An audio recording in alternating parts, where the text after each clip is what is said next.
Bab 003. Tetapi dugaannya salah. Beberapa menit kemudian, Rahmat kembali dengan membawa makanan di tangannya, juga beberapa buah-buahan segar serta minuman bervitamin tinggi. Pria itu tidak banyak bicara, memilih meletakkan makanan itu di atas meja lalu menatap ke arah Cahya yang masih terdiam melihat makanan itu. "Makan," ucapnya dingin.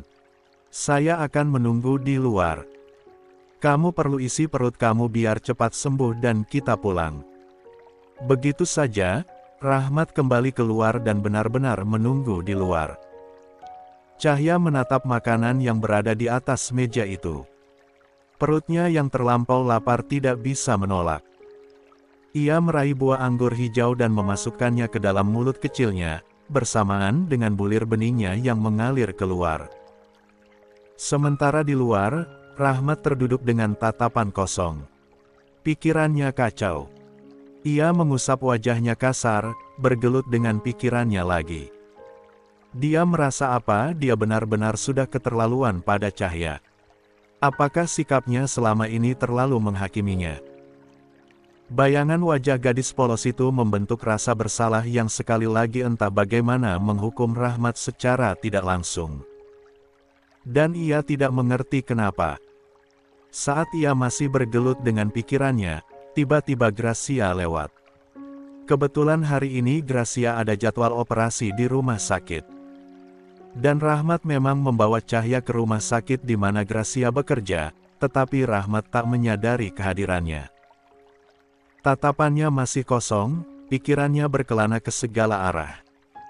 Gracia amat penasaran, karena tidak biasanya Rahmat murung begitu. Dia juga khawatir kalau Rahmat sakit. Awalnya ia ingin mendekat dan melihat keadaan Rahmat, tetapi saat ia baru saja mau melangkah, Rahmat tiba-tiba berdiri dari tempatnya dan masuk ke dalam ruangan. Gracia menghentikan langkahnya, menarik napas tetapi matanya tak mau lepas dari pintu itu, sampai kemudian ada yang menepuk bahunya pelan dan ia spontan berbalik. "Ngeliatin apa?" Itu adalah Dokter Rizky, dokter yang tadi menangani Cahya. Matanya melihat ke arah ruangan yang diperhatikan Gracia tadi, kemudian segera paham. Tadi Rahmat kesini bawa istrinya yang pingsan.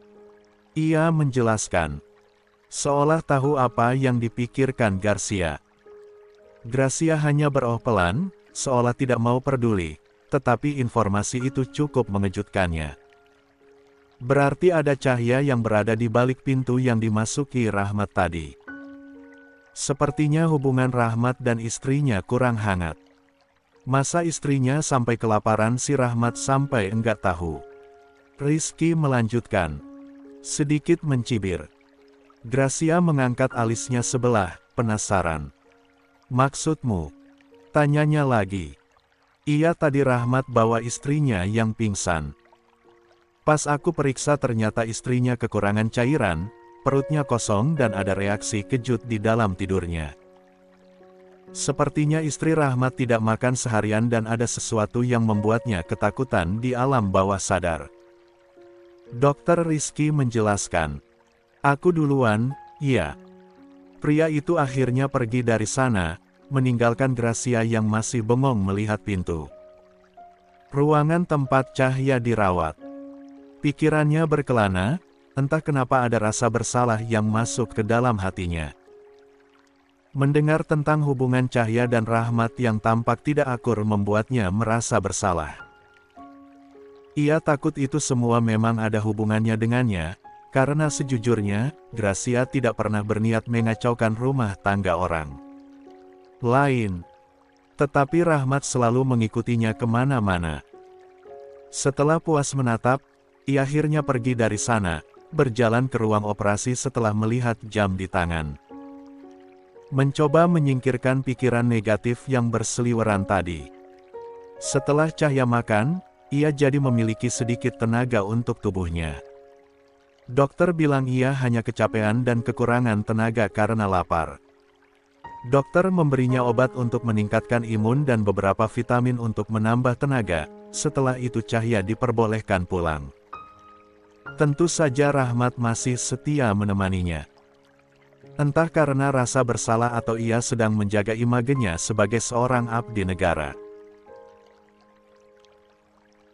Sesampainya di rumah, Rahmat membantu Cahya masuk ke dalam kamarnya dan menyuruhnya istirahat.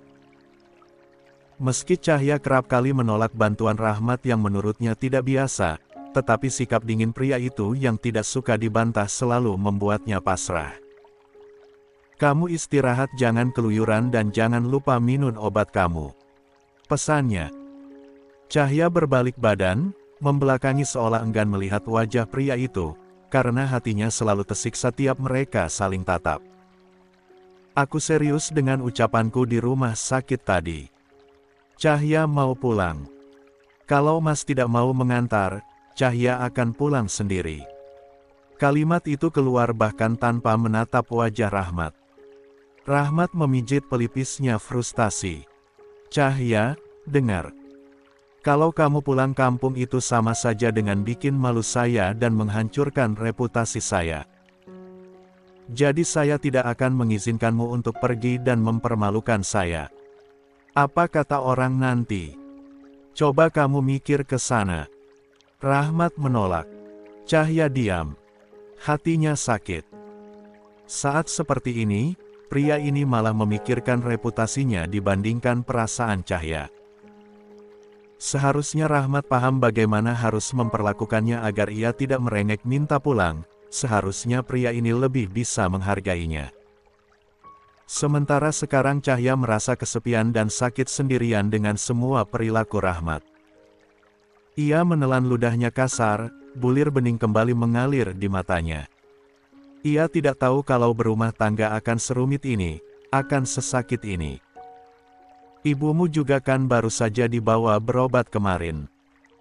Kamu tahu kalau ibumu sedang sakit, menurutmu saat melihat kamu pulang nanti, apa dia enggak akan kepikiran? Kamu hanya akan menjadi beban pikirannya dan menambah beban ibumu. Kamu enggak mau itu terjadi, kan? Jadi jangan aneh-aneh." Cahya berbalik, melihat wajah Rahmat dengan bola mata yang sudah berair. Ia bersandar dan memainkan jemarinya. Ia tidak mau membebani ibunya, Cahya tidak mau merepotkan orang tuanya, tetapi ia tidak suka di sini. Di rumah yang terasa seperti penjara. "Sudah. Saya harus kerja, kamu istirahat." Cahya mengangguk lemah, menerima takdirnya.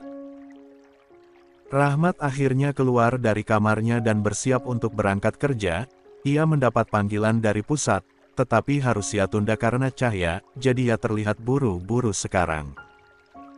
Setelah beristirahat sambil menangis seharian, Cahya mencoba keluar dari kamarnya. Sepertinya ia sudah cukup istirahat. Obat yang diberikan oleh dokter bekerja cukup baik karena Rahmat memang membayar mahal, jadi ia keluar, karena perutnya juga lapar. Ia melihat jam dinding yang menunjukkan pukul 1 siang.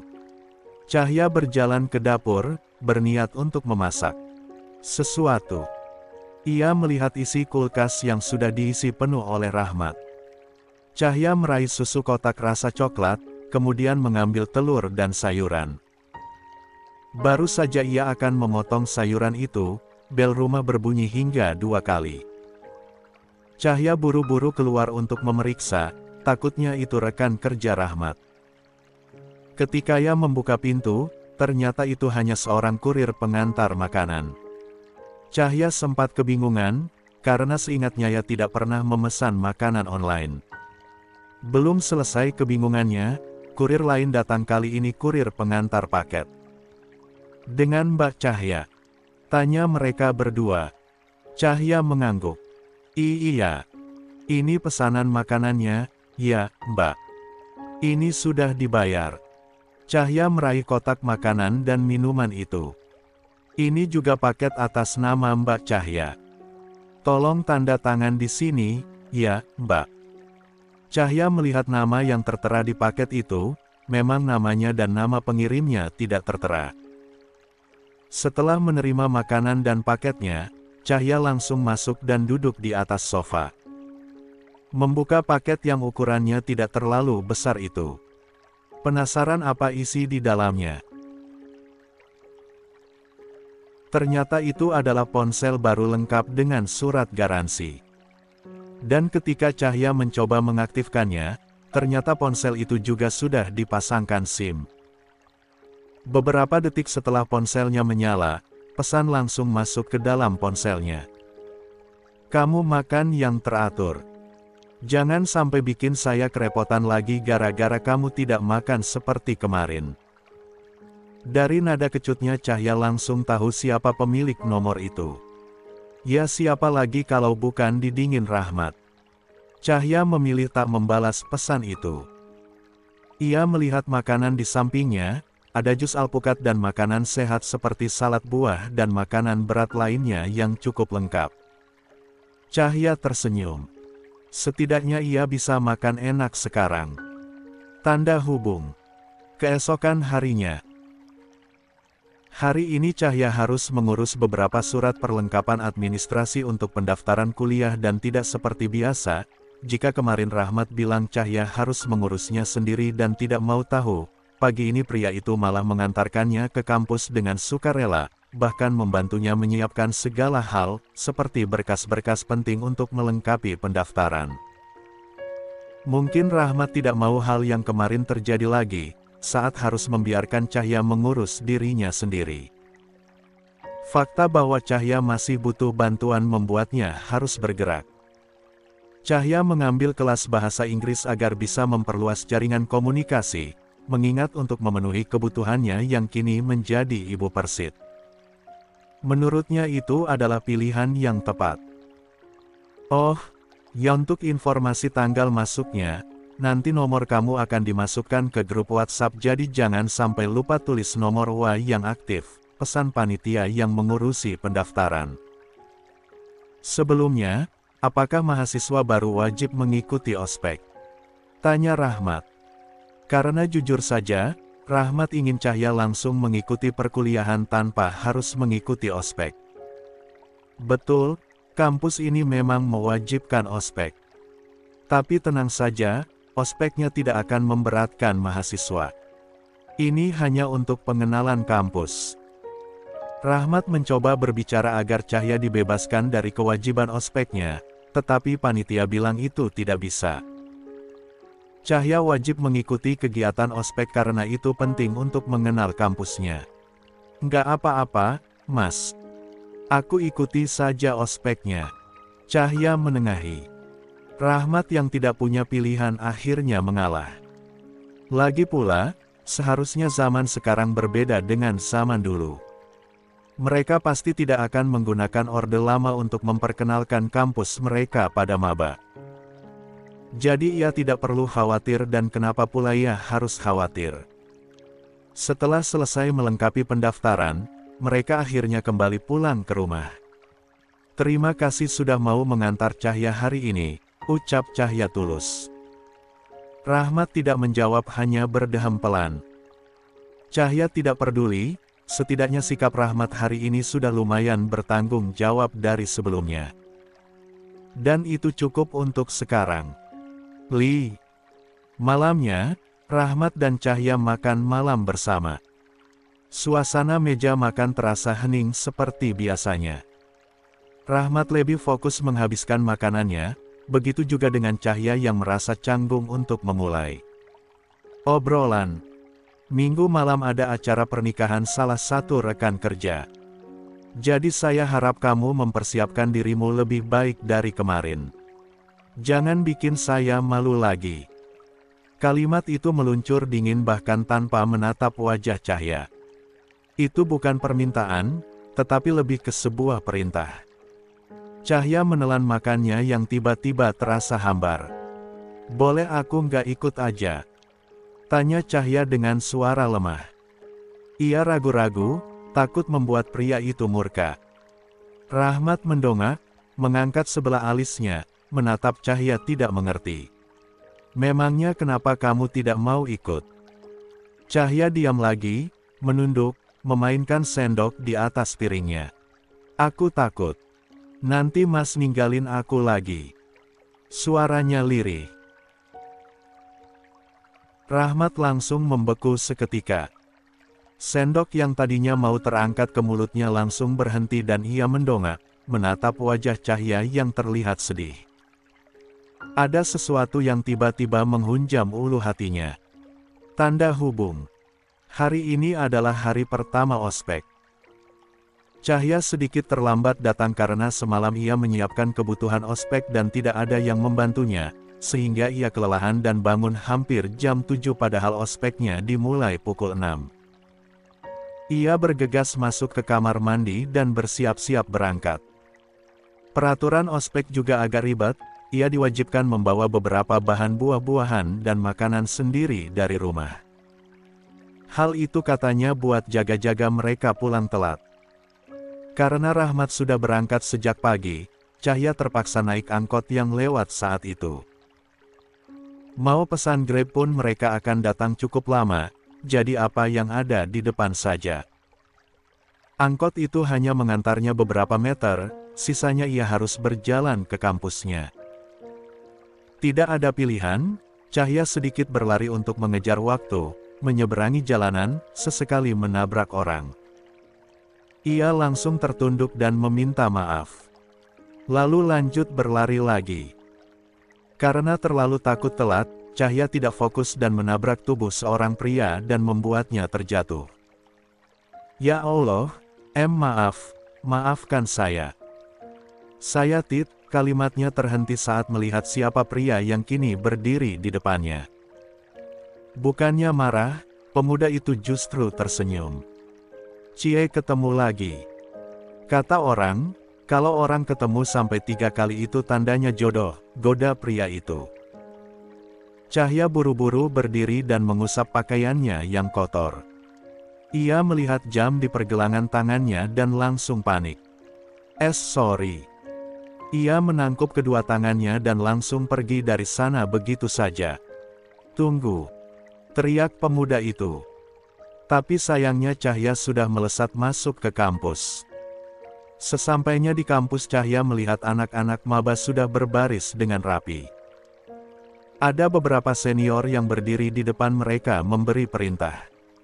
Cahya berjalan pelan, sambil merutuk dirinya karena telat. Abis sudah dia sekarang. Kini semua mata menatap ke arahnya yang membuatnya tambah malu. Salah satu senior mendekat ke arah Cahya, melihatnya dari atas ke bawah. Kamu kenapa terlambat? Tanyanya sedikit membentak. Maaf, Kak. Cahya hanya bisa menunduk, memainkan tas selempangnya. Ia tidak mau mencari masalah, lebih baik pasrah menerima hukuman, karena kali ini ia mengaku salah. Kalian ini baru masuk, Joe. Baru saja menginjakkan kaki di kampus ini. Kamu langsung memperlihatkan watak burukmu. Terlambat adalah kesalah fatal bagi mahasiswa. Apalagi kalian mahasiswa baru. Pria dengan tubuh sedikit tinggi itu mengoceh. Masuk ke barisan sekarang. Teriaknya. Cahya langsung berlari kecil. Masuk ke dalam barisan para cewek, mendengar senior mengoceh panjang lebar. Kadang mereka berteriak marah, kadang memberi perintah. Sesekali menyampaikan pidato pengenalan dan sisanya mencoba melucu, tetapi terkesan garing yang membuat suasana ospek itu sangat membosankan. Sampai kemudian, mereka dipindahkan ke aula untuk mendengar pengenalan BEM, HMPS dan UKM. Di sanalah Cahya sekali lagi membelalakan mata ketika mereka memanggil ketua BEM Universitas untuk menyampaikan sambutan. Pasalnya pria yang naik ke podium adalah pria yang tadi pagi ia tabrak. Pria yang pernah menyelamatkannya dari para preman malam itu. Pria yang memperkenalkan dirinya dengan nama Elang. Ini semua terasa seperti sebuah kebetulan bagi Cahya. Terlalu kebetulan. Di sisi lain ia merasa senang, setidaknya ia tahu kalau Elang adalah orang baik yang selalu menolongnya tepat waktu. Tetapi di lain sisi ia merasa malu karena terlalu banyak kejadian memalukan dengannya. Ya ampun ganteng banget, Cok, ketua BEM-nya. Salah satu cewek yang duduk di dekat Cahya berceloteh. Bahkan tatapan mata gadis-gadis lain tampak terpesona melihat Elang yang memberikan pidato sambutan. Dengan bahasa yang terstruktur dan keren, auranya yang berwibawa dan lembut membuat pidatonya yang panjang terasa pendek. Anjir, ada yang tahu nama IG-nya, enggak? Yang lain sibuk mencari tahu akun sosial medianya. Sementara Cahya tampak bersikap biasa. Ia akui karisma Elang memang terlihat memukau di depan sana dengan senyum ramahnya hingga semua cewek-cewek ini tergila-gila. Tetapi mereka agak sedikit berlebihan. Hari kedua ospek masih sama, mereka diperkenalkan dengan kehidupan kampus, apa yang harus mereka lakukan agar menjadi mahasiswa yang baik. Ospek itu tidak semengerikan yang terlihat, tetapi memang ada beberapa kakak senior yang sok-sokan dan bertindak kasar pada maba. Seperti saat ini, Cahya lupa membawa papan namanya, karena pagi-pagi sekali ia harus memasak untuk suaminya, sehingga ia terburu-buru takut terlambat. Seperti biasa, karena ia ceroboh, ada saja barang yang kelupaan yang membuatnya harus berdiri di depan seluruh maba dan mendengar ocehan seniornya yang mempermalukannya. "Kamu, kan anak yang kemarin terlambat di hari pertama ospek?"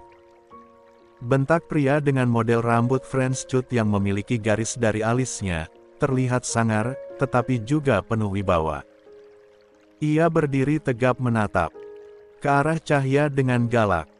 Maaf, Kak, Cahya benar-benar lupa tadi, Kar."